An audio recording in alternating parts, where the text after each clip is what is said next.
County Planning Commission, please come to order.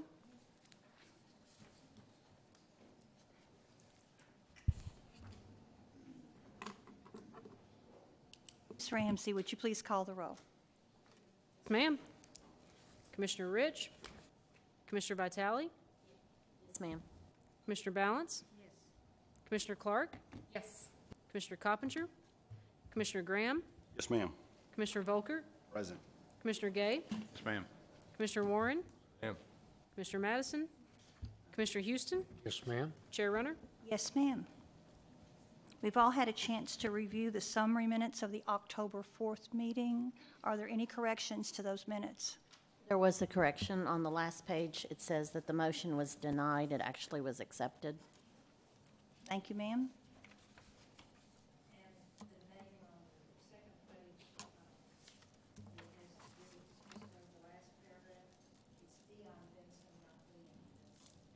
Thank you both. They've both been noted to the staff, so we'll take care of those corrections. Anything else? Nothing else? I'd ask for a motion that they be approved as amended, if that will be your motion. And we need a second. Got a second? Thank you. Commissioner Vitale? Yes, ma'am. Commissioner Balance? Yes, ma'am. Commissioner Clark? Yes. Commissioner Graham? Yes, ma'am. Commissioner Volkert? Commissioner Gay? Ma'am. Commissioner Warren? Ma'am. Commissioner Houston? Yes, ma'am. Chair Runner? Yes, ma'am. Ms. Runner, I request that you order the Warren County zoning ordinance subdivision regulations and the comprehensive plan with all of its elements effective October the 18th, 2018. I'd further request that you order that the staff reports, all attachments, together with the commission's file for each application be introduced as exhibits. Finally, I'd ask that Ben Peterson, Executive Director, Rachel Hurt, Planner, Carissa Lemon, Planner, Monica Ramsey, Planner, be sworn as witnesses before you, and that their oath and qualifications be reflected in the record for each hearing. So ordered. Do you all swear to tell the truth before this commission? I do. Thank you all. The September financial report was in the packet. Commissioners, do y'all have any questions concerning that? No questions? We'll move on to the subdivision and the site development plan approvals. Any questions on those items? And if you noticed at your seat tonight, you have a revised agenda that now letters of credit and performance bonds. We have 2 items. Any questions on those 2 items? No questions, and I'd ask for a motion, please. So moved. Thank you. Immediate second. Second. Thank you, ma'am.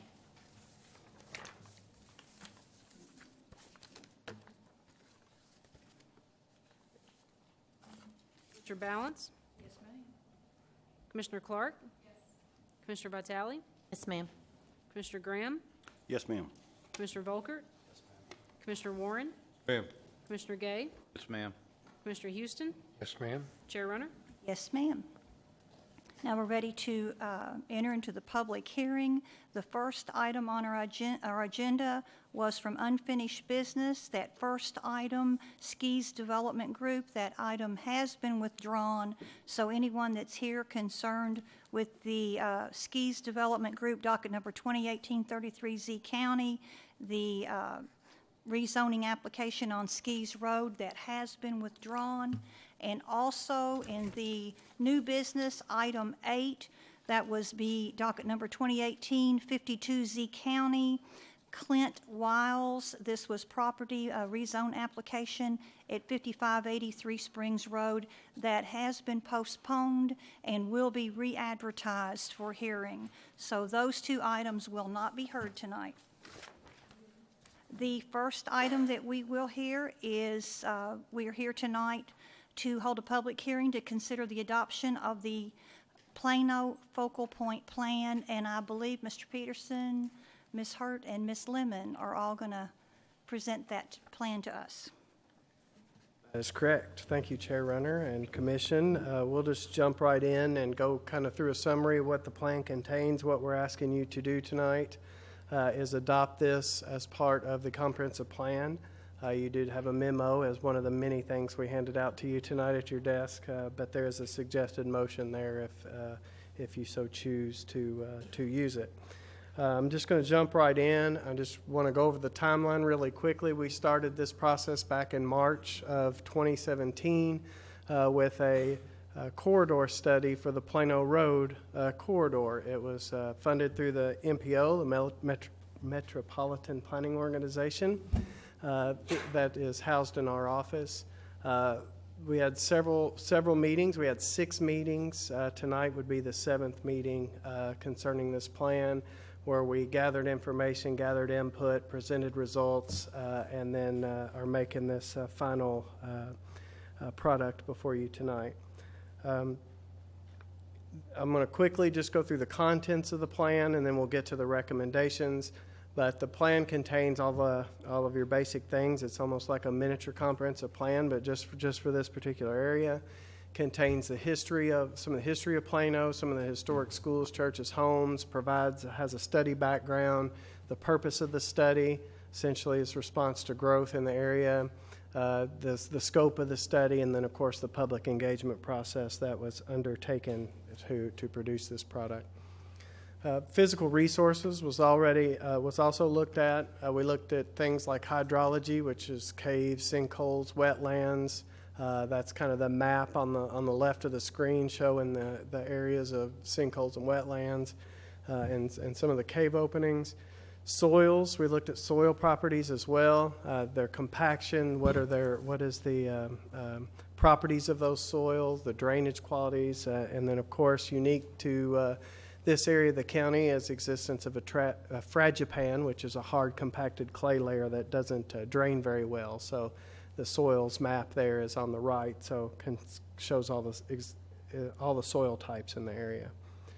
We also looked at water, available flow and pressure, but also fire protection. Looked at wastewater areas that are served by sewer or non-sewer, which means septic. The map on the right shows kind of the limits of the area that either sewer exists or would be required to connect if they were to be developed within 2,000 feet of an existing sewer line.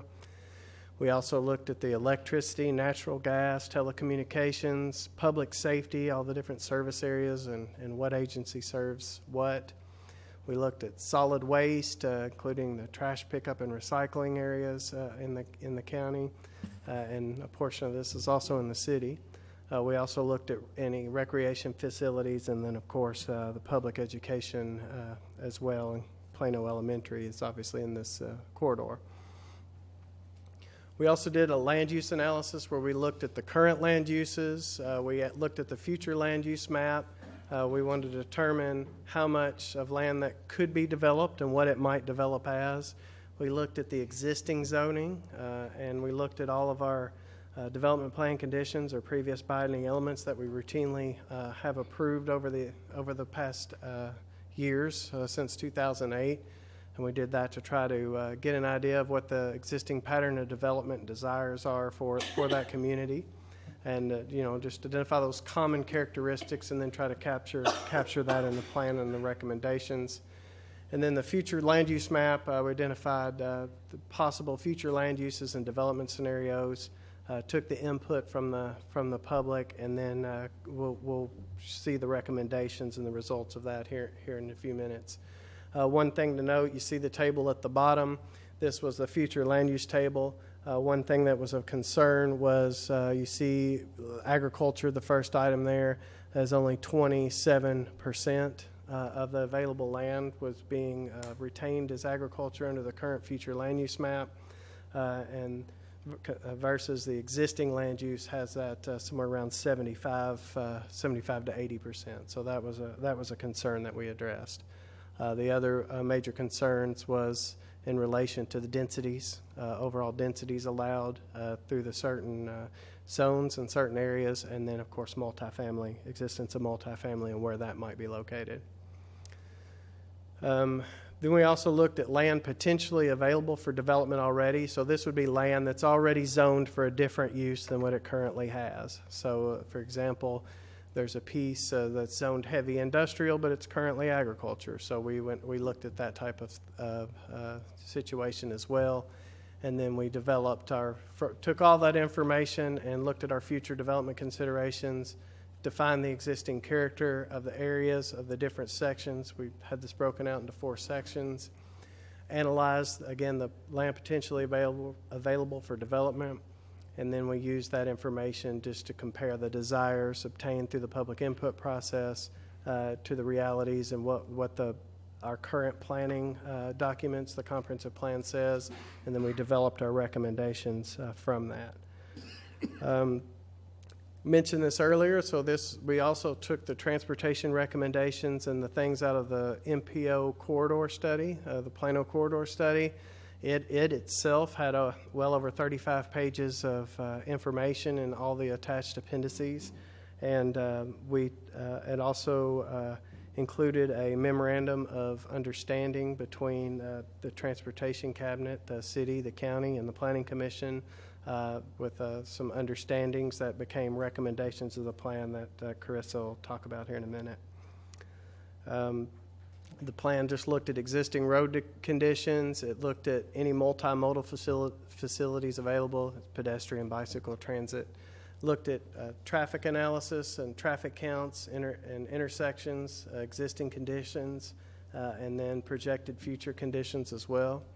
Looked at crash data, and that's kind of the map. It is the map on the right there that shows the high crash locations is based on the number of crashes. By the larger the size of the dot, the more crashes. And again, it looked at the level of service through 2040, which is the typical projection into the future. And then also looked at future improvement projects through this process. There were several scenarios presented as potential improvements to the existing roads in the area, new corridors, improvements to existing, like the S-curves, for example, safety improvements, those types of things. So it analyzed, long story short, is it analyzed a whole lot of data and came up with recommendations. With that, I'm going to turn it over to Rachel. She's going to talk about some of the recommendations and the changes that we're proposing that come out of the study, and then I think Carissa's going to finish up with the transportation.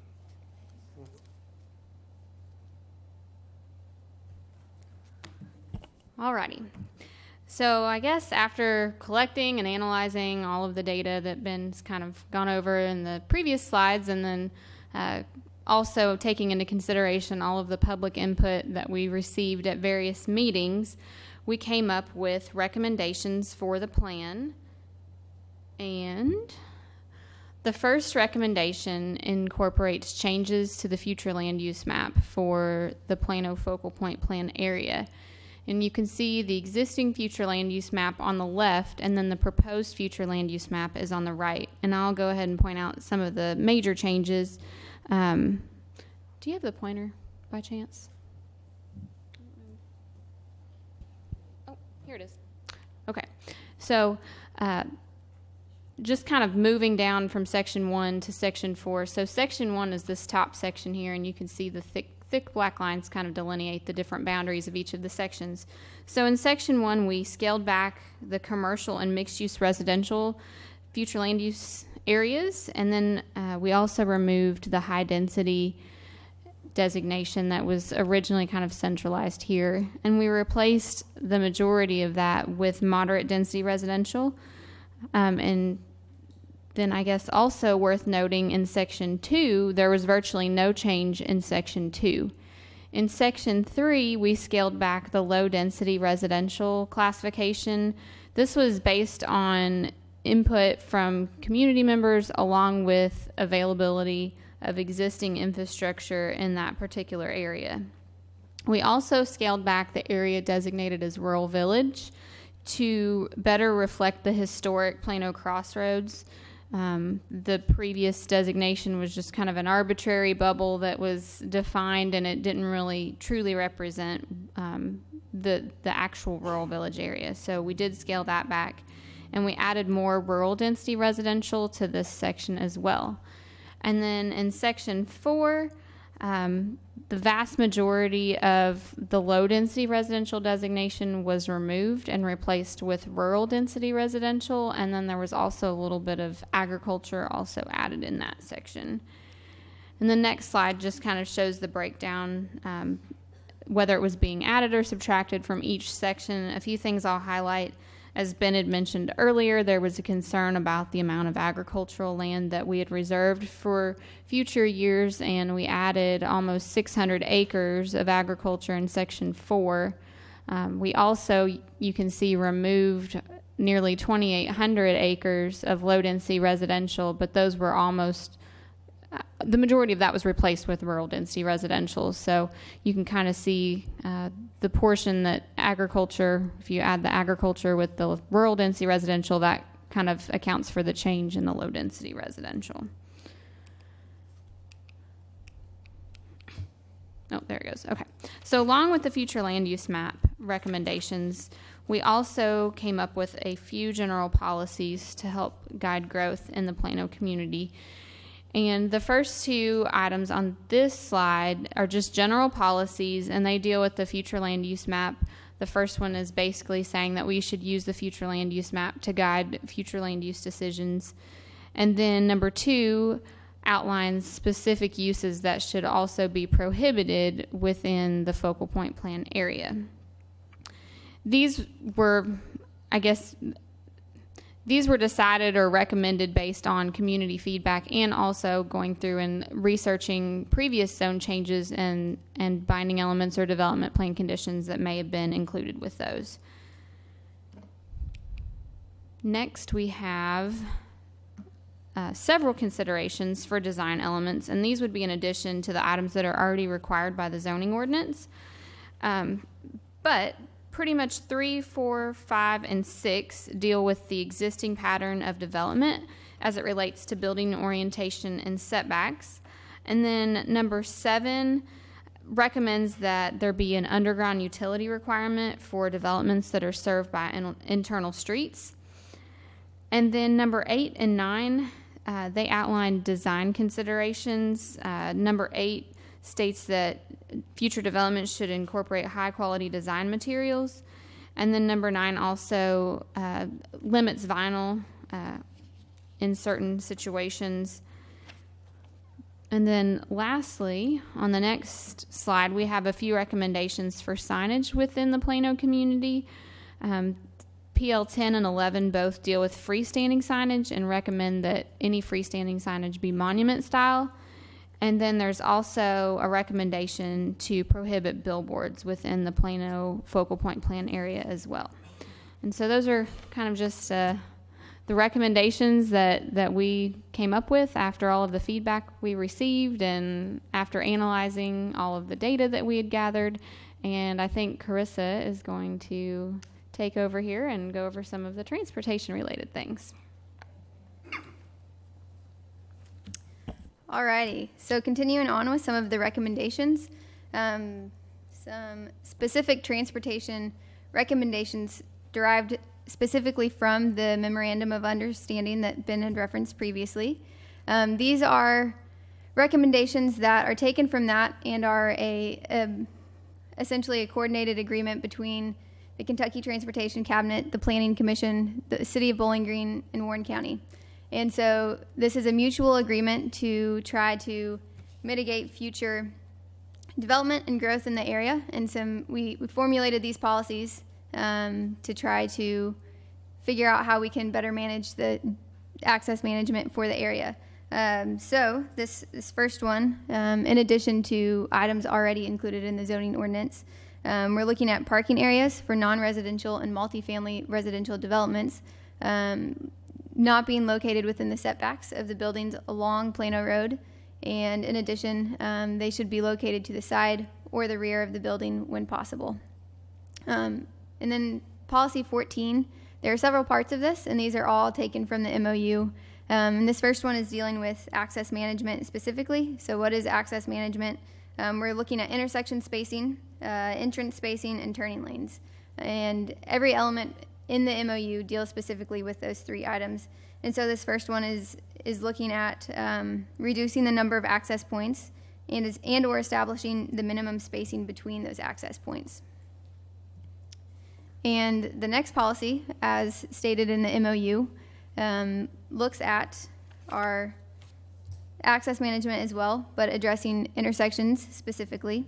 So if you look at the first point, we see that this is looking at signalized intersections, and there's a recommendation that for signalized intersections with a speed limit of about 45 miles per hour, that there should be a recommended of 500 feet minimum spacing between those.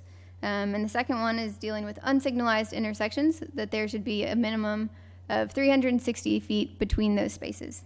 If you look at the third one, this one is looking at just essentially saying that if the speed limit changes in the future, that this will be reevaluated.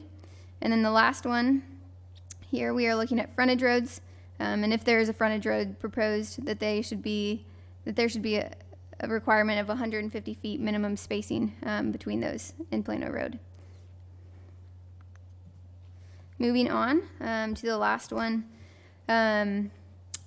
This is dealing specifically with signalized intersections along Plano Road. So the MOU is recommending, and this is all from the corridor study, and so this is recommending that if a signalized intersection is proposed along Plano Road between the Natcher Parkway and Scottsville Road, that they be located at Sylvia Way and Hilldale Way. Both of those are within an appropriate distance from the existing signalized intersections at Scottsville Road and at the Natcher Parkway interchange. And that's just essentially to try to help congestion problems in the future. So as development occurs within the area, we want to try to ensure that Plano Road is managing its traffic accordingly. And so that's what these recommendations are specifically dealing with. And Ben is going to take it from here and tell you how we're moving forward with this.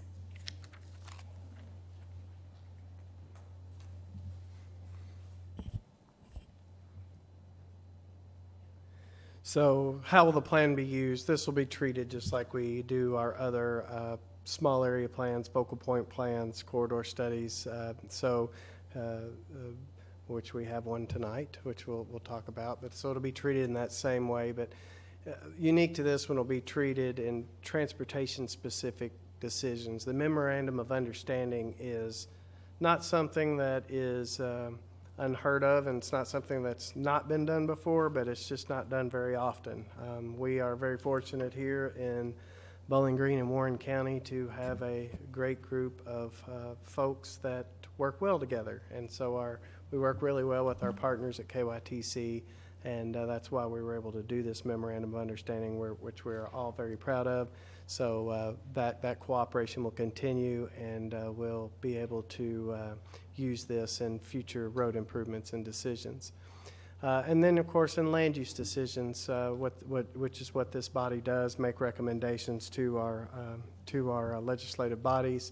So it'll be treated that way, and we'll use this area specific in the, I guess, step 4, if you will, of our analysis and our staff reports, where we will evaluate for those area-specific policies that both Carissa and Rachel went over. So we'll also obviously use these when we're consulting with any applicants or developers, consultants that come in and want to do development in the area. We'll point to this, and they can use that as a guide for all development. So with that, I'll be happy to take any questions. Again, you have the short memo in front of you just referencing this plan with the suggested motion. We're asking you to adopt this tonight, but we'll be happy to answer any questions you may have.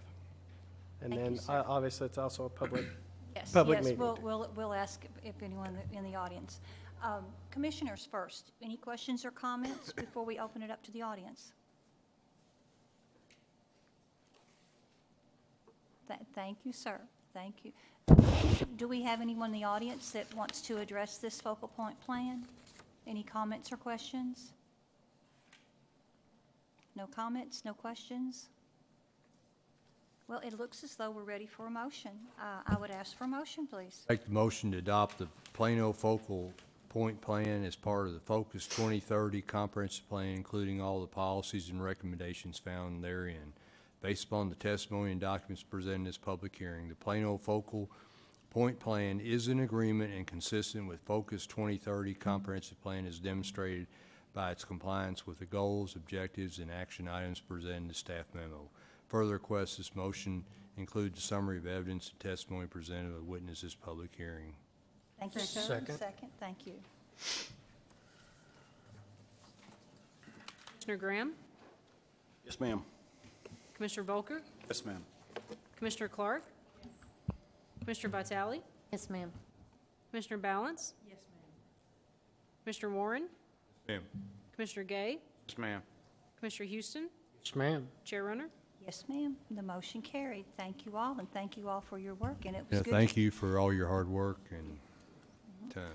It's good to see Miss Lemon here with us tonight. We don't get to see her often. Thank glad to see you.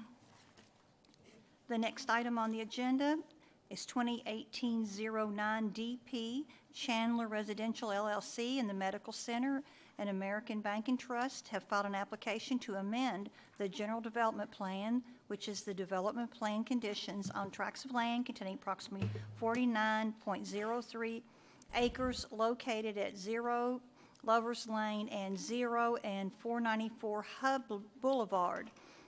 These properties are zoned highway business with a general development plan, and we will have the staff report from Ms. Hurt. Thank you, Chairman Runner. We had a pre-application conference on September 10th for a portion of this development that's zoned highway business. It's outlined in yellow on the screen before you, and it should look familiar because in 2017 you all rezoned the property to highway business, and since that time there's been a need for some slight modifications to the development plan conditions, which is what we're here to consider this evening. The current use of the property is a mixture of agriculture, multifamily, residential, and vacant. And the future land use designation for the property comes from the Lovers Lane Overlay District Future Land Use Map, and it is designated as commercial. The proposed changes to the general development plan and the development plan conditions remain consistent with this future land use designation. And I'll jump to the development plan that was approved with the original zone change. There are no changes to the actual general development plan. The layout that you see before you, there's just one change essentially to the development plan conditions, and I'll just go over that. It's on page 5. Basically, number 1 currently states that there would be no hardy board or vinyl siding, and the applicants are proposing to remove that from development plan condition number 1. I will say that hardy board or hardy plank siding is a permitted material within the Lovers Lane Overlay District. It was just excluded in the original application. And then even though vinyl is proposed to be removed in the zoning ordinance, if you read in the design guidelines or the design standards in the overlay district, vinyl is limited to soffits and minor trim only. So just wanted to clarify, even though that's being removed, it would still only be allowed on a very limited basis. So on page 2, we have our future land use map and category review. As I mentioned, there are no changes to the development plan conditions that would impact compliance with the future land use map. LU 113 relates to compatibility. LU 2, quality of development. LU 2.8 and 2.8.1 address the Lovers Lane policy plan. And ED1 and ED 1.8 look at diversification of the local economy and healthcare and support facilities for the aging community. Those items we felt should be up to the commission to determine compliance with. There were a handful of items that were not in compliance, and those related to wetlands and preservation of trees. Just a few minor deficiencies there. But again, there were no changes to the application other than just the material requirement in number 1. On the site characteristics review, we looked at the layout, lot sizes, and setbacks. Again, this is the approved development plan. There are no changes to this at this time. And then regarding transportation infrastructure, a traffic impact study was waived with the original zone change by the Kentucky Transportation Cabinet and Bowling Green Public Works Department in lieu of improvements that the applicants have committed to in their development plan conditions. Again, there are no changes to these proposed at this time. And then under site design and compatibility, The architectural features and building materials review, I had mentioned there are those changes proposed to development plan condition number 1. But even with the removal of that, the design guidelines and standards in the Lovers Lane overlay district would still apply.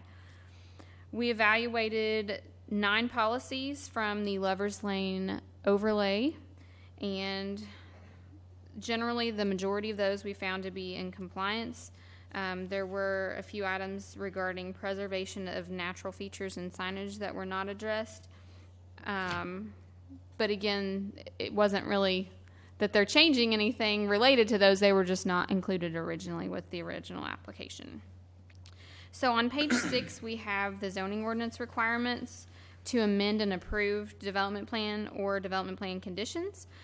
And section 312.8 of the zoning ordinance states that amendments shall be processed in the same manner as the original zoning map amendment, and an amendment to any development plan condition for an approved development plan shall be approved only if the proposed amendment remains consistent with the adopted comprehensive plan, and upon a finding that there have been major changes of an economic, physical, or social nature within the area of the property in question which were not anticipated at the time of the adoption of the general development plan or development plan conditions which are being amended, or that there have developed physical conditions which would not permit development of the property in question in accordance with the general development plan or development plan conditions which are being amended. And to address this requirement in the zoning ordinance, the applicants stated in their application that design and construction specifications for development of residential and commercial sites have changed since the initial proposal and approval of binding elements. And with that, I'll just wrap up with our staff review summary. The proposal complies with the majority of the criteria assessed in the review process and would remain generally consistent with the Lovers Lane future land use map and the comprehensive plan. I'm happy to answer any questions, and I know the applicants are also here. Thank you, ma'am. Commissioners, do you have any questions before we hear from the applicant? Yes.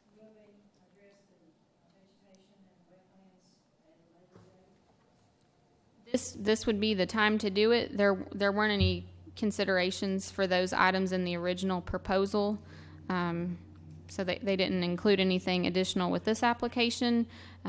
Those items were not reviewed with the first application because it was considered before our changes to the comprehensive plan and new staff report format. So it's not that they deliberately ignored those items, they just were not included in the original application, and they just made an application to change what was already adopted. And so I think that's why those were not included with this application. But they may be able to address that better than I could, though. Other questions, commissioners? What point do they go before the design review board? They will go before the design review board, and actually some of this development has already received design review board approval, and one of them was conditional on, 2 of them were conditional on this application being approved because hardy plank siding was one of the materials proposed in 2 of those sites. But those would be considered on a property by property basis with each, as each parcel develops within the area. Thank you. Mm-hmm. Any other questions? Thank you, ma'am. Thank you. And we'll hear from the applicant. Do you have anything you would like to add? Julie Shinowan, I'm here for the applicant. I don't have anything to add, but if you have any questions specifically about the wetland issue, our engineer is here. He might be able to help with that, that subject, but we don't have anything specifically. Unless you have questions, obviously. Questions? Specifications, Ms. Balance? Would you? Okay. Nothing else then? Do they plan to keep any of the trees there? That was one of the issues that they had a question about. Is this group going to keep any of the natural trees that are there? Shirley. State your name and address for us, please. Ryan Shirley, 1136 South Park Drive. And you swear to tell the truth. Yes, ma'am. Thank you, sir. There is an area next to the soccer complex where Dr. Cooksey had a barn. Right now there's a lot of vegetation in there. At this point, we're going to be leaving all that vegetation. And in the center of the, so we use the pointer.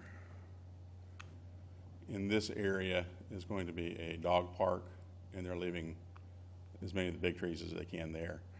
A lot of these other trees that were fence row trees have already come out, and they have preserved some of the vegetation that was along this southern side. But if you've been out there, you can see it's been graded pretty much wall to wall. There's not a whole lot left. I wondered about that. Any other questions? Thank you, sir. Yeah. Do we have any questions from anyone in the audience? Do we have any opposition? No questions, no opposition? Thank you both. Thank you. I will ask for a motion, please. Make a motion to approve proposed general development plan amendment docket number 2018-09DP based upon the testimony and documents presented in this public hearing. The proposed general development plan amendment is consistent with the Focus 2030 comprehensive plan as demonstrated by its compliance with the following objections: LU-111, LU-112, LU-113, LU-2, LU-213, LU-231, LU-28, LU-281, TR-21, NCR-241, ED-1, ED-18. Further, also find that there have been major changes of economic, physical, and social nature in the area of property in question, and I request the findings of fact and recommendation include a summary of evidence and testimony presented by the witnesses at this public hearing. Thank you. We need a second. Thank you, ma'am.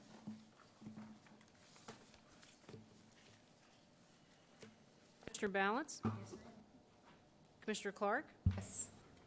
Commissioner Graham? Yes, ma'am. Commissioner Gay? Ma'am. Commissioner Vitale? Yes, ma'am. Commissioner Volker? Commissioner Warren? Commissioner Houston? Yes, ma'am. Chair Runner? Yes, ma'am. And the motion carried. Thank you.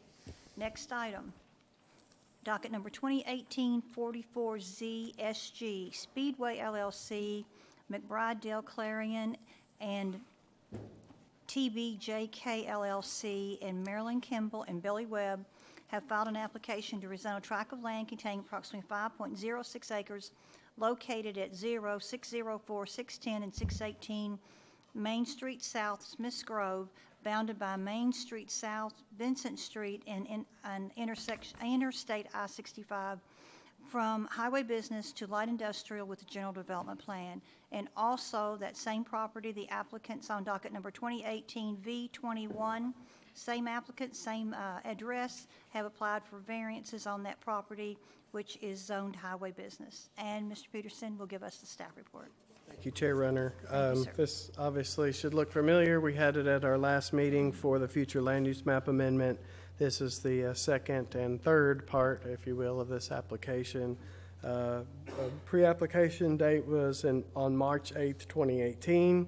Again, this request, as you stated, is to rezone the approximately 5 acres you see outlined in yellow there to light industrial, to have a convenience store and truck stop. And then with that, they are also requesting a variance of 467 feet from the minimum distance of 500 feet required from any residential structure, use, or district.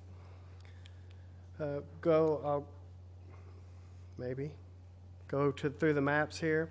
So we'll look at the existing zoning first. The current zoning is highway business.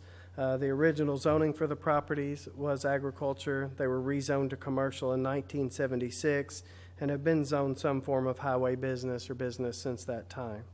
Again, this request is to now go to light industrial.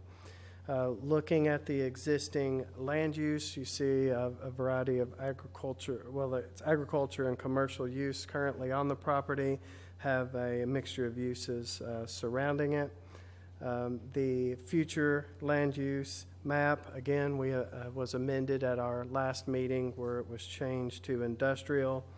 And I'll go ahead and show you the exhibits. This shows the existing conditions, the buildings that are there, the existing topography, and then I'll leave this exhibit, this preliminary development plan exhibit up for you as we discuss the rest of the application. Go ahead and move forward to page 2 of the staff report and look at the future land use map and category review. We went over a lot of this at the last meeting. I'll be happy to revisit this in detail if necessary. I'll just touch on a few things here. The development is designated as light industrial now on the future land use map with the amendment. It does therefore comply with the future land use map and that category, and with LU 111 and LU 112.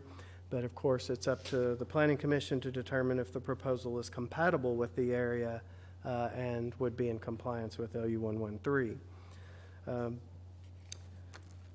LU 214, PR 1.7, NCR 1.1.6. The applicants did address the tree preservation and the development plan condition number 11. We'll go over those development plan conditions in detail in a bit. The proposal does not comply with NCR 1.1 or NCR 1.3 as they did not address the sinkhole located on the southern property line. The proposal does comply with LU 231 and TR 2.1 as they have committed to improvements, transportation improvements, and development condition number 8, which we'll go over in detail. I'll move on to the site characteristics review. Again, the lot layout, size, and setbacks. We see the same configuration that was presented at the last meeting and is up on screen. Transportation infrastructure. You mentioned all the highways in the reading of the introduction there, but the Highway 101 or South Main Street is a rural major collector with the right-of-way and pavement width that vary. Then Vincent Street is a city-maintained urban local roadway. It has 50 feet of right-of-way, but only 18 feet of pavement width. And of course, the property is adjacent to Ramp 38 on I-65, but does not have access to I-65. Fire protection, the property is served by Smiths Grove Volunteer Fire Department. We looked at water adequacy. The property is served by Warren County Water District and does have adequate water flow to meet the fire protection standards. Sewer is available to the property. And then natural features, existing tree line is located along the southern property line. Prime farmland, this property is designated as a soil type that is prime farmland. There are existing businesses currently along Kentucky 101. Agriculture uses are present in the rear portion of the development currently. Note there were no known floodplains or wetlands on the property and no known unique cultural historical features located on this site. So therefore, this application generally complied with the majority in the site characteristics review. Site design and compatibility review. We looked at the surrounding density. The surrounding area does include some low residential uses, low density residential uses. Surrounding land uses, we looked at that a second ago, but there is a mixture of residential, commercial, and industrial properties in the area. The majority of those structures are 1 story in height. Looking at the building materials review, the majority of the surrounding structures are constructed of brick or concrete block. The applicants have committed in development plan condition number 2 that the proposed convenience store be constructed of quick brick. Looked at building orientation. The concept plan indicates that the convenience store will face Main Street. It will also, an entrance will be proposed off of Vincent as well. Looking at the area-specific policy review, these properties are located within the boundary of the Smiths Grove Focal Point Plan. So we looked at the 2 policies there. The SG1 says to ensure orderly development of vacant tracts and infill sites within the city of Smiths Grove, the future land use map should guide all zoning and development decisions. And of course, with the amendment last meeting, this proposal does comply with SG1 and the Smiths Grove future land use map. SG9, only light industrial development and uses should be allowed and should be limited to the areas as designated on the Smiths Grove future land use map. And with the amendment, this proposal does comply with SG9 as well. Looking at traffic impact and the traffic impact study requirement, the zoning ordinance, section 3.1.4, the applicants consulted with all the affected transportation agencies regarding the proposed development. Those agencies were the Kentucky Transportation Cabinet and the Warren County Public Works Department. A traffic impact study was completed in July 2018 by Bacon Farmer Workman Engineering and Testing. There were no recommendations contained within the study. However, the applicants did commit to several transportation improvements as outlined in Development Plan Conditions 6 and 7. These conditions were the result of recommendations made by both Warren County Public Works and the Kentucky Transportation Cabinet. So looking at those development plan conditions, I will go through these as quickly as possible. But number one, the total gross floor area for the convenience store shall not exceed 4,608 square feet. The maximum height for any building or fueling canopy constructed within the development shall not exceed 24 feet. Number two, the exterior of the convenience store building shall be constructed of brick, stone, or modern masonry or cementitious material, quick brick, excluding plain face block. Split face blocks shall not be used on any facade. Any building constructed on the property shall be designed with a front facade oriented towards South Main Street, Kentucky 101. The building facade facing Vincent Street shall also incorporate a customer entrance. Any building constructed on the property shall incorporate a screen panel in order to screen roof-level mechanical equipment and HVAC units. Number five, the proposed dumpster enclosure and compressor shed shall incorporate materials similar to those incorporated in the primary structure and shall be designed to match the proposed convenience store. The property shall be served by a maximum of 2 access points on South Main Street and a maximum of 3 access points on Vincent Street. The 2 easternmost access points on Vincent Street shall be designed as one-way travelways for the diesel fueling area. Design and location of any access point to the property shall be coordinated with and approved by the Kentucky Transportation Cabinet and Warren County Public Works Department. Also, dealing with the transportation improvements is number 7. Vincent Street shall be widened to a maximum of 35 feet for a distance of approximately 385 feet from its intersection with South Main Street to the easternmost access point along Vincent Street. And I'll just point that out on the exhibit. So essentially they're making that improvement from the farthest entrance away all the way to the intersection with 101, which is here. So this is Vincent Street, this is 101. And you just said maximum of 35 or minimum? Minimum of 35 feet. Yeah. Again, it's to accommodate the semi-traffic.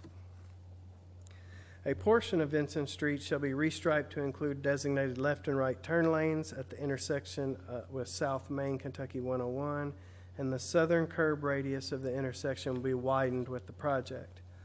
The pavement depth along Vincent Street shall be designed to accommodate diesel customers. All such improvements shall be coordinated and approved by KYTC and the Warren County Public Works Department. Number 8 is dealing with lighting. Lighting on the property shall be down lighting not to exceed 32 feet in height, LED or high-intensity discharge shoebox luminary type.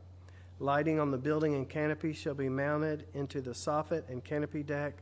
Wall-mounted lighting can be used on the north, east, and south elevations of the convenience store building. Number 9, landscaping on the property shall incorporate a minimum of 86 trees and 61 shrubs, or incorporate the required number of plantings as outlined in the zoning ordinance, whichever is greater. Existing trees along the southern property line may be used to fulfill this requirement. Number 10, a plat consolidating the properties will be submitted for review and recorded prior to issuance of a building permit. Number 11, the existing trees along the southern property line will be maintained as long as they are healthy, disease-free, and not of invasive species. The tree line may need to be removed for environmental remediation as necessary. These trees may be used to meet the landscaping requirement. Number 12, prohibited uses. It's our typical prohibited uses we had on the screen earlier. I'll touch on a few extras here. They're prohibiting towing and vehicle storage, vehicles class 6 and above sales, service, repair, and body work, above ground storage tanks, commercial parking, so not accessory to the use. And then last but not least, number 13, the proposed facility will not provide the following items with the use. There will be no shower facilities or stalls, truck driver sleeping accommodations, laundry facilities, and emergency truck repair, maintenance, and tire repair, and vehicles cannot be parked overnight. So that is the development plan, general development plan for this property. So moving on to the variance. So we look in our zoning ordinance relating to fuel stations for vehicles class 6 and above. This is Article 525A, 5A2 for truck stops. They must, where it states it must be located a minimum of 500 feet away from any residential structure, use, or district. We also list there for your reference KRS 100-243, which is the findings necessary to grant a variance. And to address that, the applicant submitted the narrative on page 7. I will quickly read this. The shape of the lot and placement of the convenience store building require the fueling canopy to be placed in the proposed location. Speedway needs to have the canopy located close to the building for safety and customer access. Placing the canopy elsewhere on site could create traffic issues and/or unsafe conditions for customers. The proposed facility is consistent with the existing commercial development on the surrounding properties. The proposed use is similar to the Marathon, Exxon, and Shell fueling facilities along Main Street. Some of the commercial facilities allow truck fueling and truck parking. Each of these facilities are located within 500 feet of a residential use or district. The proposed development supports sustainable growth and economic strength as outlined in the vision statement of the comprehensive plan. Speedway provides a key service and consistent commercial activity for the city and county's residents and business community, as well as travelers along I-65. Proposed development will strengthen the economic fabric of the city and county while increasing sales tax revenue and providing job creation opportunities. The proposed development will close the large driveway on Main Street associated with the existing properties, and Speedway feels that the proposed request is consistent with the surrounding uses in the area. We feel the proposed development will bring much-needed tax revenue and potential job creation to the city. The proposed location of the fueling operations will not create undue hardship on adjoining properties since similar conditions already exist. The project will remove driveways, reconfigure the Main Street and Vincent Street intersection, and allow Vincent Street to be widened. Speedway respectfully requests approval of the variance. So that's the narrative supplied by the applicant. So again, in summary, they're wanting to rezone to light industrial to allow the convenience store and truck stop. With that also comes the request of a variance of 467 feet to allow the truck fueling station to be located only 33 feet from a residential structure use or district. I'll be happy to answer any questions about the staff report, and I believe the applicants are here to answer any questions as well. Thank you, Mr. Peters. Commissioners, you have questions? No questions? Thank you, sir. And now we'll hear from the applicant. Good evening. My name is Rob Sweet. I'm with McBride Dale Clarion, 5721 Dragon Way, Suite 300, Cincinnati, Ohio, 45227. Better tell the truth. I do. Thank you, sir. I don't think I could have said anything more than what Mr. Peterson already laid out in front of you regarding everything. A couple real quick fueling points. I don't know where that's coming from, but a couple real quick points. You know, looking at the truck fueling location, we've looked at a number of different areas on site to try to get that canopy on there. And each one that we're coming up with could create some form of traffic problem that we would have to mitigate. We have installed some landscaping along the center island to help mitigate the impact of that 500 feet. If you're looking the separation from structure to structure on the variance, we're closer to about 250 feet of distance. I know it's measured property line to property line, but looking structure to structure, we are getting that as far away as possible. Again, looking at the type of vehicle, we have to design for the largest user, which would be a WB67 truck. You know, again, we will service all types of vehicles, trucks, trailers that come through here. I'm happy to answer any other questions that y'all may have, and look forward to your vote. Thank you. Questions for the applicant? How do you anticipate them coming out on the Vincent Street and then coming over to Main Street? How do you anticipate them turning left with no stoplight? to get back on I-65? They would do that as they do any other rural area, which would be come out of the exit, turn left onto Vincent, and then turn left onto Main Street with the stop sign there. We've asked the state a number of times about getting a traffic signal. We took the mayor and members of the city council down to KYTC with us, and unfortunately, we do not meet the traffic warrants to get a signal installed at that location. Don't anticipate that being any type of problem to try to turn left out of there? At this point in time, I do not. We can always go back and revisit once the store is open and operating, but at this point in time, I do not. Other questions from commissioners? Do we have any questions for this applicant from anyone in the audience? Any specific questions for, yes, if you'll come forward, we'll let you, swear you in and let you ask your question.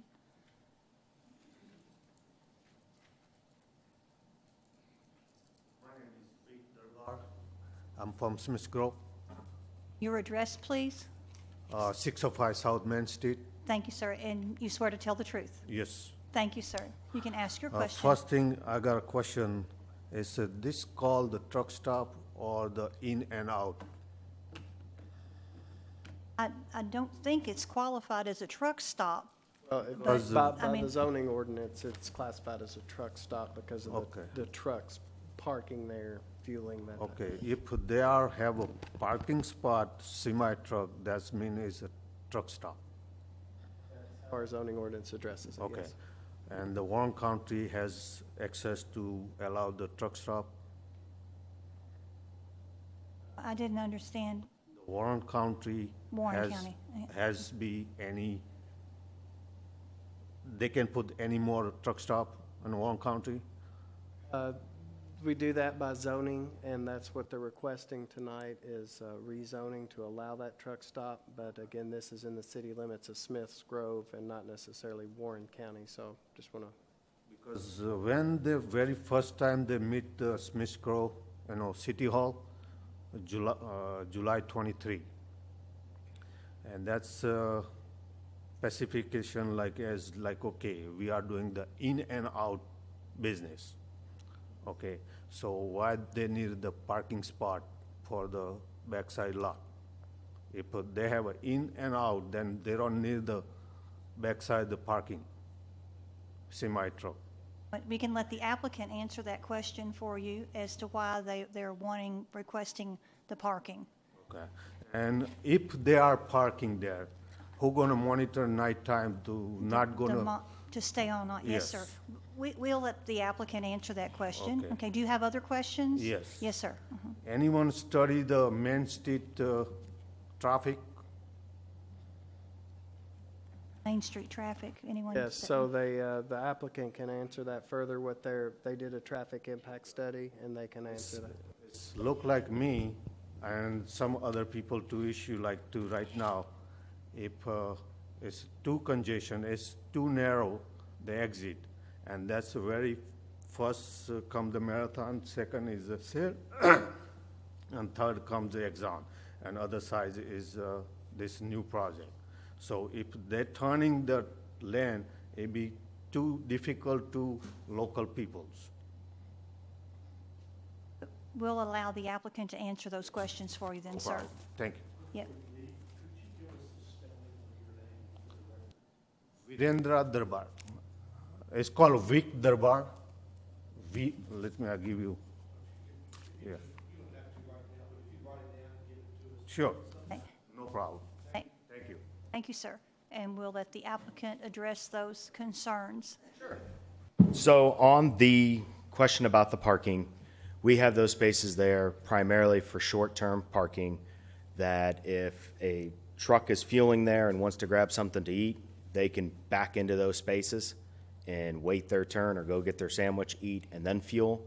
Or if they have already fueled, they can pull forward, circle back around, and back into those spaces. In regards to the Main Street study, we did a traffic study, and we do have some additional right-of-way out there. If the state were to ever come in and want to improve that, there is right-of-way out along Main Street to do that. I didn't quite get who's going to police the long-term parking. That's going to be done by signage, and it's also going to be policed with our operations department. Thank you. Thank you, sir. We have anyone else that would like to make a statement or ask a question? If you would come to the mic, sir, so we can hear you up.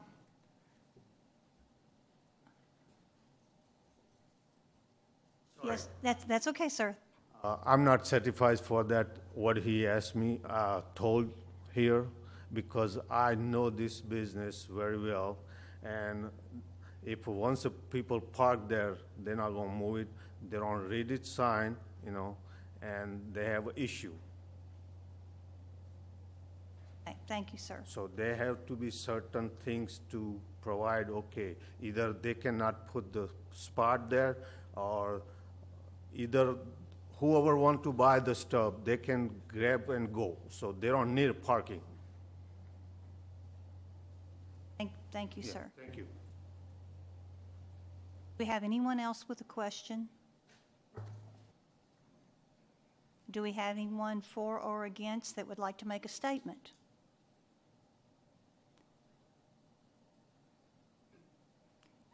Just by a show of hands, can we see the opposition to this request? No opposition? No one else would like to make a statement? Commissioners, any questions or comments before I call for a motion? We have two motions before us. The first will be to address the zone change request, and should that pass, then we will vote on the variance request. So I will ask for a motion concerning the zone change request, please. Make the motion to approve the proposed zoning map amendment together with and conditioned upon the general development plan, docket number 2018-44Z SG, based upon the testimony and documents presented in this public hearing. The proposed zoning map amendment is consistent with the adopted Focus 2030 comprehensive plan, as demonstrated by its compliance with the following objectives and action items: LU 111, LU 112, LU 113, LU 2, LU 214, LU 231, LU 253, LU 28, LU 281, LU 29, TR 21, PR 17, NCR 116, NCR 241, HN 1, HN 3, ED 1. Therefore, the proposed zoning map amendment is in agreement with the adopted comprehensive plan. Further request this motion includes a summary of evidence and testimony presented by the witness this public hearing. Thank you, sir, and we need a second. Second. Thank you, sir.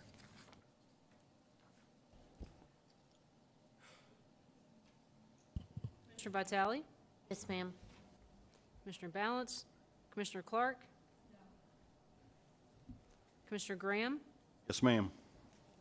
Commissioner Gay? Ma'am. Commissioner Volkert? Yes, ma'am. Commissioner Warren? Ma'am. Commissioner Houston? Yes, ma'am. Chair Runner? Yes, ma'am. The motion carried with opposition. Our recommendation will be for approval.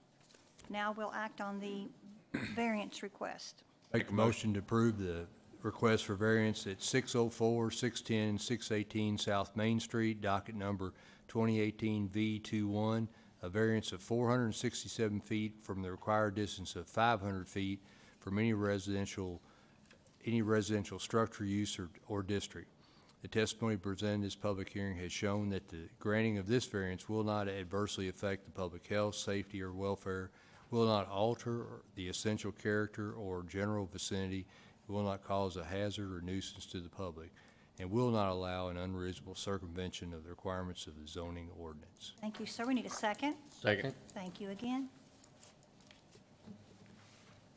Commissioner Graham? Yes, ma'am. Commissioner Vitale? Yes, ma'am. Commissioner Clark? No. Commissioner Volkert? Yes, ma'am. Commissioner Warren? Ma'am. Commissioner Gay? Ma'am. Commissioner Houston?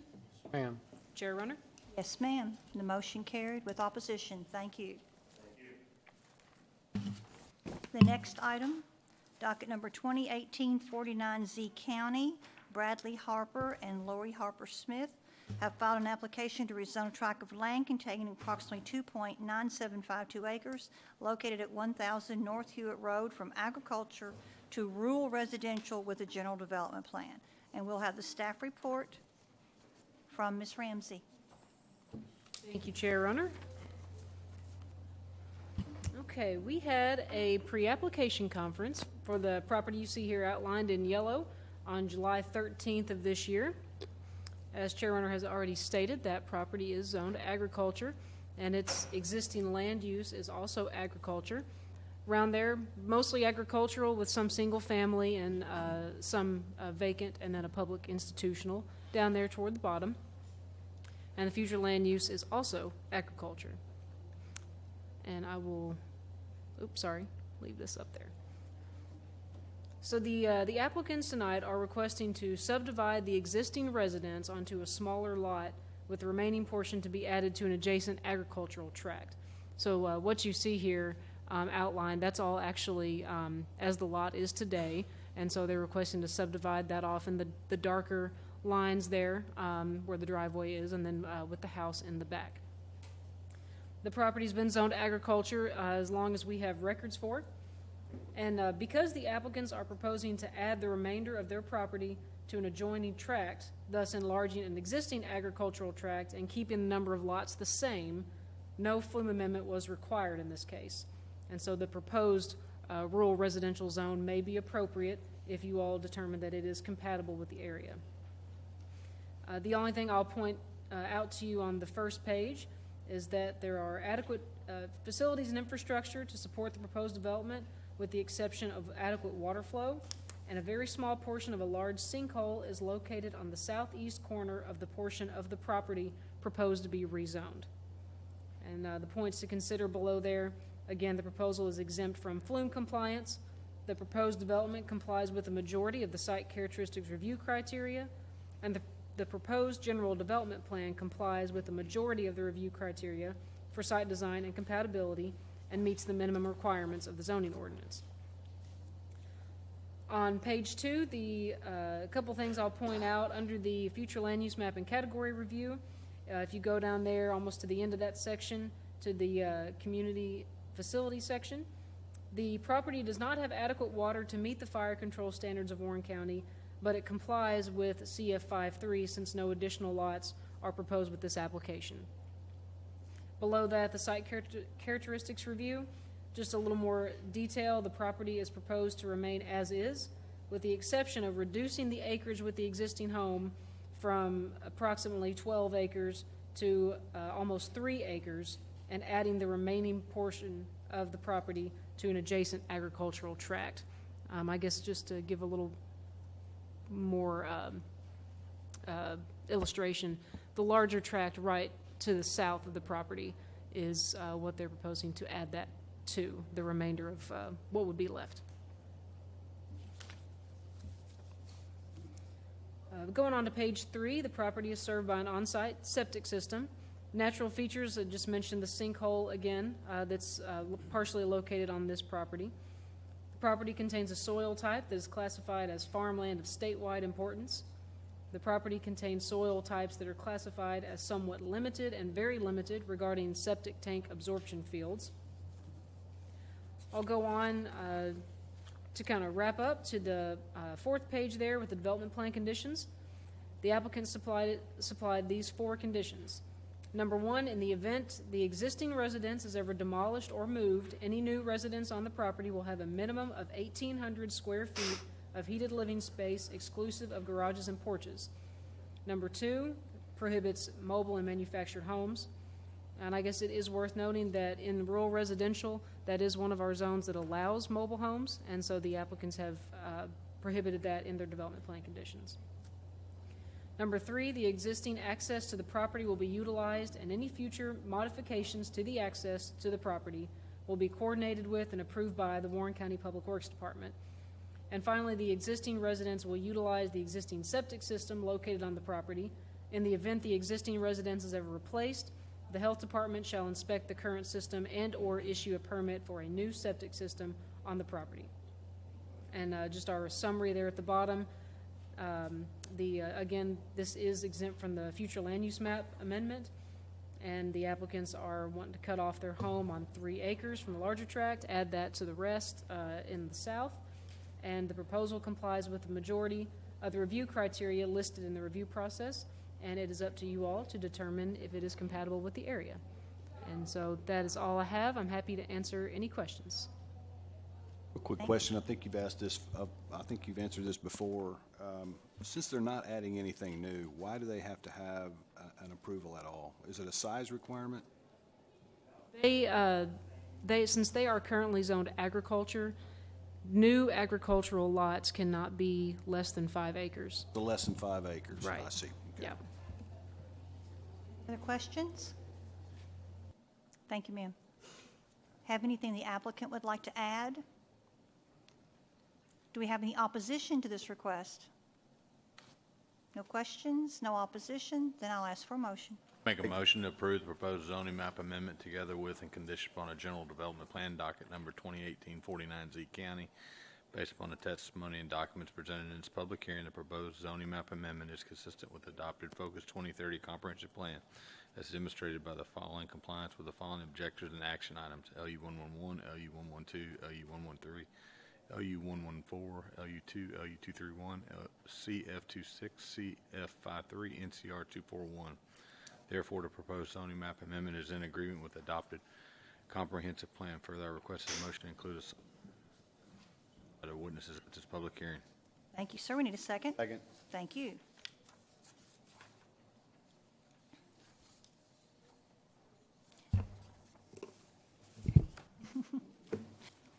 Commissioner Gay, Ma'am. Commissioner Volkert, Yes, ma'am. Commissioner Graham, Yes, ma'am. Commissioner Clark. Yes. Commissioner Balance. Commissioner Vitale, Yes, ma'am. Commissioner Warren, Ma'am. Commissioner Houston, Yes, ma'am. Chair Runner. Yes, ma'am. The motion carried. Our recommendation will be for approval. Thank you. The next item, docket number 2018-50Z, County, Jason Mills has filed an application to rezone a tract of land containing approximately 2.5183 acres located at 9877 Nashville Road from agriculture to rural residential with a general development plan. We'll have the staff report from Ms. Ramsey. Thank you, Chair Runner. We had a pre-application for this property outlined in yellow on September 14th of this year. Similar to what we just saw in the last case, the applicant is requesting to subdivide the existing residence onto a smaller lot with the remaining portion to be added to an adjacent agricultural tract. And as Chair Runner has already stated, this property is zoned agriculture. Existing land use is also agriculture, as is most of it around there. Most of the uses around there, with some single family and commercial, few vacant, and public use as well. And the future land use map is agriculture. Now again, just like the last one, because the applicant is proposing to add the remainder of their property to an adjoining tract, they're enlarging an agricultural tract and keeping the number of lots the same, so they did not have to amend the flume. The only thing I will point out is that there are a couple mature trees located on the property. Points to consider: exempt from flume compliance, the proposed development complies with the majority of the site characteristics review criteria, and the proposed general development plan complies with the majority of the review criteria for site design and compatibility and meets the minimum requirements of the zoning ordinance. And on to page 2, I will point out, if you go down there almost to the bottom, the NCR 24, the proposal may comply with that. It's up to you all to determine if this proposal will preserve and enhance the agricultural landscape and scenic rural corridor. In the site characteristics review, you'll see the first thing there: the property is proposed to remain as is, with the exception of reducing the acreage with the existing home from nearly 5 acres to about 2.5 acres, and then add that remaining portion to that adjacent agricultural land. On page 3, mention the mature trees again. The applicant did not mention preservation of existing trees in the development plan conditions, and this property contains a soil type that is classified as prime farmland. So I'll go to the 4th page with the development plan conditions. The applicant supplied 5, and I'll go ahead and read those. Number 1, in the event the existing residence is ever demolished or moved, any new residence on the property will have a minimum of 1,800 square feet of heated living space, exclusive of garages and porches. Number 2, no mobile or manufactured homes will be permitted on the property. And again, just like I was mentioning in the last one, they're proposing to go to rural residential, and again, mobile homes are permitted in that zone, and they have prohibited them. Number 3, the existing access to the property will be utilized, and any future modifications to the access to the property will be coordinated with and approved by the Kentucky Transportation Cabinet and/or the Warren County Public Works Department. Number 4, the existing residence will utilize the existing septic system located on the property. In the event the existing residence is ever replaced, the health department shall inspect the current system and/or issue a permit for a new septic system on the property. And number 5, I guess I should amend what I said earlier, that I guess you all should determine if the existing, saying in number 5, that the existing vegetation on the property is to remain to the greatest extent feasible, then if that is suitable to you all, then that's your choice. Again, the staff summary, exempt from the flume. The applicants are proposing to subdivide that home on a little over 2.5 acres from that larger tract that's almost 5 acres. And so Commissioner Graham, similar to last time, and for anyone else who's wondering, it's currently less than 5 acres, making it smaller. Gotta rezone. You what now? I'm getting the hang of You're this. getting it. Hey, that's all right. If you forget next month, we'll do it again. That's all right. And so again, the proposal complies with the majority of the review criteria, and this body should determine if it is compatible with the area. So that is all I have, and I'm happy to answer any questions. Thank The you. applicant is here. Thank you, ma'am. Any questions for Ms. Ramsey? No questions. Anything the applicant would like to add? Any questions from the audience? Yes, sir. Would state your name and address for us. Rodney McGahee, 2053 Dyford Road. And you swear to tell the truth? I do, ma'am. Thank you, sir. I just wanted to add that we did submit a development plan condition about the existing vegetation being preserved. Yes. So, And I think Monica did read that into the record. Did she so, do that? Okay. Yes. All right. I just want to make Yes, to be fair, I was I trying think. to find it whenever you said that. Yeah, to be fair, when we were finalizing the staff report, we hadn't received that yet, and then it was overlooked, I think, when we did the final version, and we should have omitted the part about how they hadn't addressed it because they actually had. So, Thank you. Thank you, Rodney. Just any opposition to this request? No opposition, then I'd ask for a motion, please. Make the motion to approve the proposed zoning map amendment together with the condition upon the general development plan docket number 201850ZCO. Based on the testimony and the documents presented in this public hearing, the proposed zoning map amendment is consistent with the adopted Focus 2030 comprehensive plan as demonstrated by the compliance of the following objectives and action items. Therefore, the proposed zoning map amendment is in agreement with the adopted comprehensive plan. Further, our request this motion include the summary of evidence and testimony presented by the witnesses at the public hearing. Thank you, sir. And we need a second. Thank you, sir. Commissioner Volkert, Yes, ma'am. Commissioner Gay, Ma'am. Commissioner Vitale, Yes, ma'am. Commissioner Balance, Commissioner Clark, Commissioner Graham, Yes, ma'am. Commissioner Warren, Ma'am. Commissioner Houston, Yes, ma'am. Chair Runner. Yes, ma'am. The motion carried. Our recommendation will be for approval. Thank you all. And our last item tonight, docket number 2018-51Z County, Barrett Hammer and Carolyn Clark have filed an application to rezone a tract of land containing approximately 16.1783 acres located at 687 and 701 Carter Sims Road from agriculture to RS1C, which is single-family residential with a general development plan. Staff report, Ms. Hurt. Thank you, Chairman Runner. We had a pre-application conference on August 22nd for the property located at 687 Carter Sims Road. The current zoning of the property is agriculture, and the current use of the property is also agriculture. You can see that there are several large agricultural tracts along Carter Sims Road. There are also a handful of single-family residential properties. And then as you look further east along Plano Road, you can see that there are several single-family residential lots in the vicinity as well. The future land use designation for the property is low-density residential. This land use designation comprises areas designated for single-family detached development and attached single-family development, including twin homes, where each unit is platted on its own individual lot with gross densities ranging from 0 to 4.5 dwelling units per acre.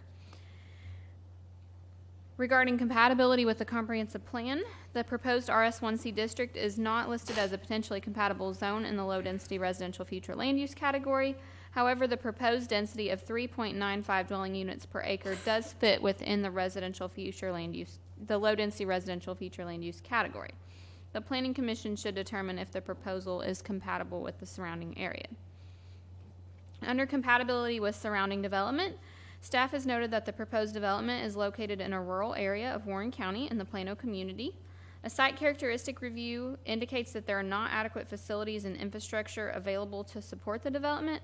However, if this application is approved, the applicant will be providing adequate facilities to support the property in the proposed development. With that, I'm going to jump on to the preliminary site plan that was submitted with the application. The applicants are proposing to subdivide the property into a maximum of 64 lots. And with that, I'm going to go into the future land use map and category review section on page 2. Staff evaluated 22 items, and staff also felt that that compliance with the majority of these items should be determined by the Planning Commission. And there were also a few items that staff noted that were not complied with in the proposal. So starting off with LU 113, the Planning Commission should determine if the proposal is compatible with the area. LU 2 and LU 2.1, the Planning Commission should determine if the proposal is a high-quality development, including design standards tailored to preserve the character of the area. The proposal does not comply with LU 2.1.1, as there is no commitment from the applicant to provide any additional open space other than the minimum that's already required by the zoning ordinance in the RS1C zone. The proposal may comply with LU 2.5.3. The Planning Commission should determine if the proposal is an opportunity for revitalization and redevelopment. And then regarding LU 2.8 and 2.8.1, the property is actually located within the area of the Plano Focal Point Plan that was just approved this evening, so we will get to the applicable policies of that plan here in just a minute. Regarding NCR 241, the development is proposed in an area where adequate infrastructure does not already exist. The Planning Commission should determine if the development will result in premature development pressure on the countryside and if it complies with NCR 241. Regarding NCR 2.5 and 2.5.3, there is a historic home that's currently located on the property. This home was constructed in 1881, and the applicants have not made any provisions to preserve the existing historical home as part of the proposed development. Regarding HN1 and HN1.3, the Planning Commission should determine if the proposal is a suitable redevelopment project that is compatible with the area. And HN 2.1 and HN 4, the Planning Commission should determine if the location of the planned development is suitable for the proposed housing type and if the proposed residences are believed to enhance the array of housing options available in the area. Moving on to the site characteristics review. Under layout, lot sizes, and setbacks, you can see the preliminary layout of the subdivision here. The proposed development would adhere to the RS1C development standards in the zoning ordinance, in addition to a 50-foot setback, which they have committed to along Carter Sims Road. Under the transportation infrastructure section, we have noted that the Warren County Public Works Department waived a traffic impact study in lieu of installation of a right turn lane into the development from Carter Sims Road. The applicants did agree to this improvement in the development plan conditions. Under fire protection, the development is served by the Plano Volunteer Fire Department. Staff forwarded the proposed layout that you see here before you to the Plano Fire Department for their review. Chief Kevin Bailey requested that the hydrant placement within the development be coordinated with their department. This was not addressed by the applicants. Under water and wastewater adequacy, we had mentioned earlier that there are not currently adequate facilities available to support the development, but in the event that this were to be approved, adequate water would be provided and sewer would be extended to the property. The property is currently located further than 2,000 feet from sewer, so the applicants would be running sewer to this location to support the proposed development if this were to be approved. As I had mentioned a minute ago, under cultural and historic features, the existing residence on the property was constructed in 1881. The applicants are not intending to preserve the home as part of the development, but they have agreed to allow Habitat for Humanity the opportunity to inspect the residence and salvage any materials it desires prior to demolition of the existing residence. On page 4, we have the site design and compatibility review section. I'm going to jump back to the density map here. The properties on Carter Sims Road are mainly large agricultural tracts with some rural density residential lots also present in the area. Subdivisions in the vicinity contain a mixture of densities ranging from 0.15 dwelling units per acre to 2.42 dwelling units per acre. And the most dense development in this density map that you see before you in reference to the 2.42 dwelling units per acre is Kingston Point. That is this subdivision here that fronts Plano Road. Under the building materials review section, we've noted that the existing home is vinyl. Other homes in the area are constructed of brick, vinyl, and metal.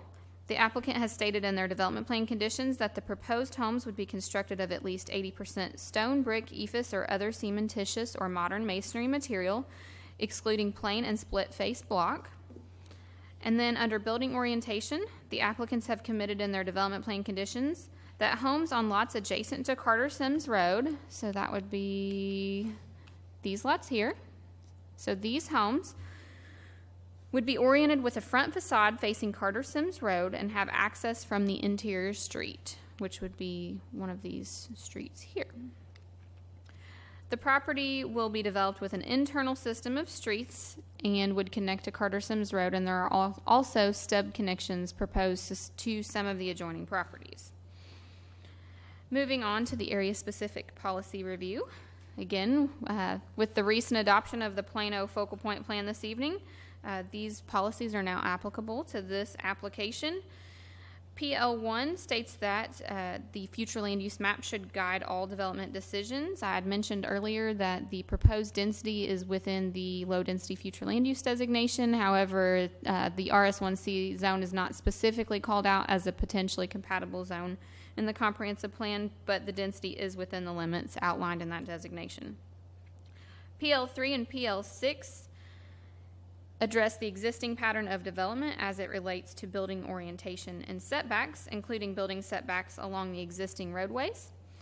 The applicants have stated in the development plan conditions that homes on lots adjacent to Carter Sims Road would be oriented with a front facade facing Carter Sims Road and access from an interior street, which I mentioned previously. They have further committed that homes constructed along Carter Sims Road shall be the building setback for these homes would be at least 50 feet. However, several homes in the immediate area zoned RE are set back at least 140 feet from Carter Sims Road. So the Planning Commission should determine compliance with this particular policy, or actually both PL3 and PL6. PL7 states that residential development served by internal streets should have underground utilities. The application does comply with this policy. They have committed in development plan condition number 1 that all utilities would be located underground. And then finally, PL8 and PL9 address building materials and design. I had mentioned the proposed building materials earlier, and the proposed development does comply with PL8 and PL9. Moving on to the proposed general development plan conditions. Again, number 1, all utility lines will be located underground. Number 2 limits the development to a maximum of 64 dwelling units. Number 3 outlines building material requirements along with a garage requirement and sets the minimum square footage for any home constructed on the property to be a minimum of 1,600 square feet of heated living space exclusive of porches and garage. Number 4 addresses uniform street lighting within the proposed development.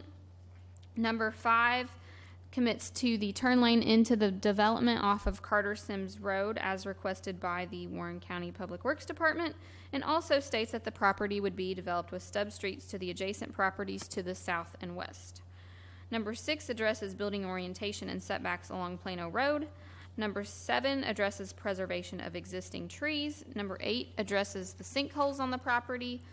Number 9 addresses the existing mobile home on the property and states that it shall be removed prior to October 1st, 2019, or prior to the issuance of a building permit for any residential structure on the property, whichever occurs first. The reason for that condition is that mobile homes are not allowed in the proposed zone, and so that is to satisfy the requirements in the zoning ordinance for the permitted structure types. And then number 10 states that prior to demolition of the existing residence on the property, Habitat for Humanity will be offered the opportunity to inspect the residence and salvage any materials it desires prior to demolition. And then the last condition converts development plan condition number 3 to a plat restriction or private restriction once a plat or set of restrictive covenants is recorded otherwise. With that, I am going to jump back to page 1 and review the points to consider. Number 1, the proposed RS1C zone is not listed as a potentially compatible zone in the low-density residential future land use category, but the proposed density of 3.95 dwelling units per acre is consistent with the future land use map and low-density residential category. Subdivisions in the vicinity contain a mixture of densities ranging between 0.15 and 2.42 dwelling units per acre. The proposed development generally complies with the majority of the site characteristics review criteria. The Planning Commission should determine if the proposed general development plan complies with the review criteria for site design, and if the proposed development, including the proposed RS1C zone, is compatible with the surrounding area. And then lastly, staff has noted that the existing home on the property was built in 1881 and is proposed to be demolished if this application is approved. And with that, I will conclude the staff report, but I am happy to answer any questions. Thank you, ma'am. Yes. Will this subdivision have sidewalks? It would be required on at least one side of the street, according to the subdivision regulations. Garages be one-car garage or two-car garages? I think it's 2 cars, but let me look back and verify that. Yes, an attached 2-car garage minimum. See, I get. Thank you. You're welcome. Any other questions, commissioners, before we hear from the applicant? Yes, ma'am. On the density, what is close to this that's got that small of density? Because everything I'm looking at's much. So on the density map here, I noted earlier that the most dense subdivision in proximity, or shown on the density map, is Kingston Point at 2.42 dwelling units per acre. Which is where? But that would be this development right here. Okay. But to further answer your question,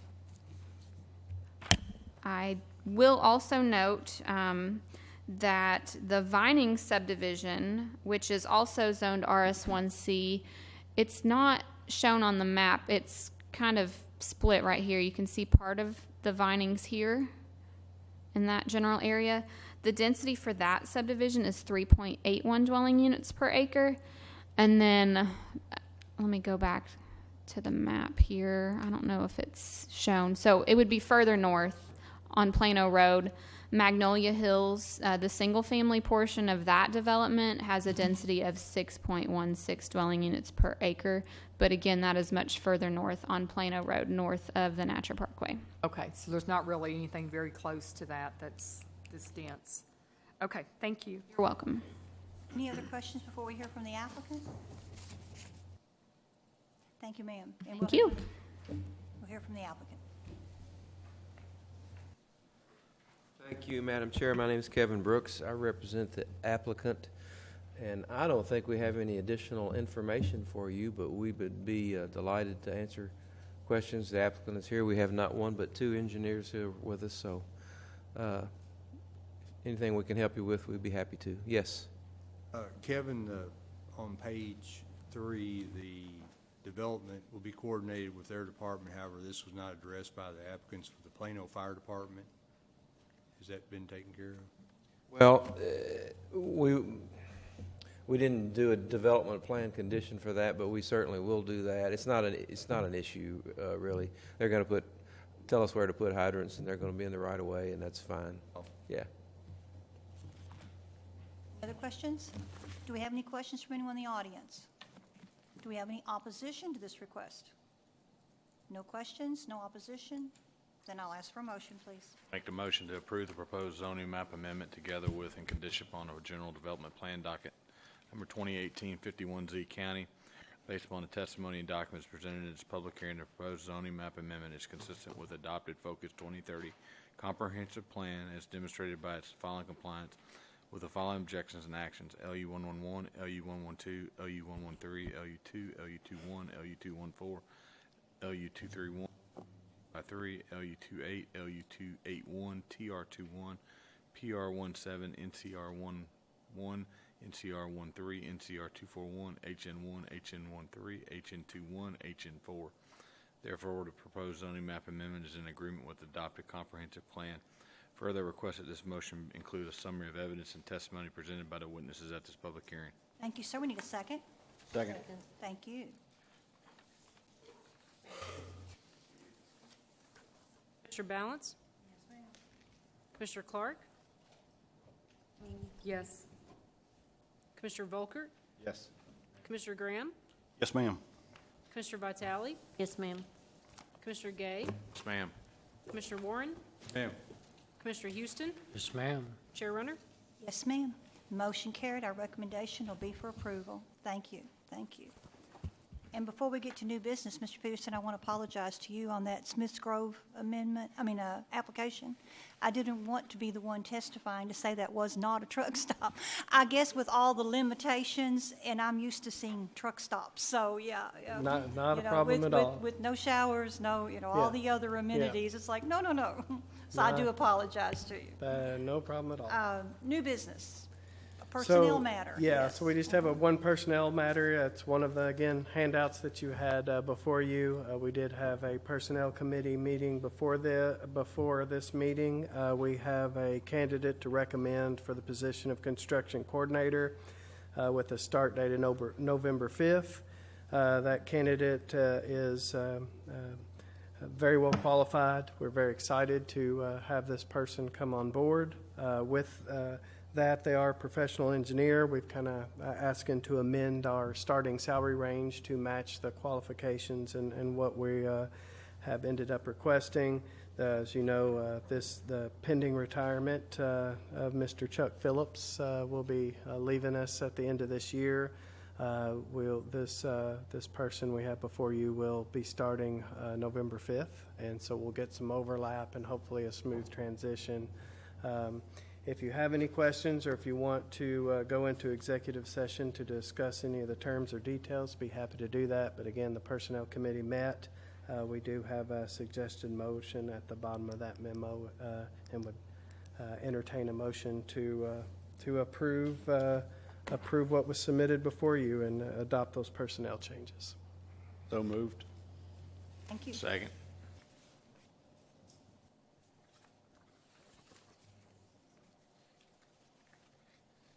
Commissioner Balance? Yes, ma'am. Commissioner Vitale? Yes, ma'am. Commissioner Graham? Yes, ma'am. Commissioner Clark? Yes. Commissioner Volkert? Yes, ma'am. Commissioner Warren? Ma'am. Commissioner Gay? Ma'am. Commissioner Houston? Yes, ma'am. Chair Runner? Yes, ma'am. And the motion carries. Anything else, sir? No, ma'am. Thank you. I think we have a couple of guests with us this evening. Do either of you need to speak? Any questions or comments you would like to make? Okay, didn't want to leave you out. Good to have y'all with us this evening. Mayors of Warren County's two largest cities. That's true, sir. That's true. That's true. And getting larger, right. Nothing else, meeting's adjourned. Thank you all.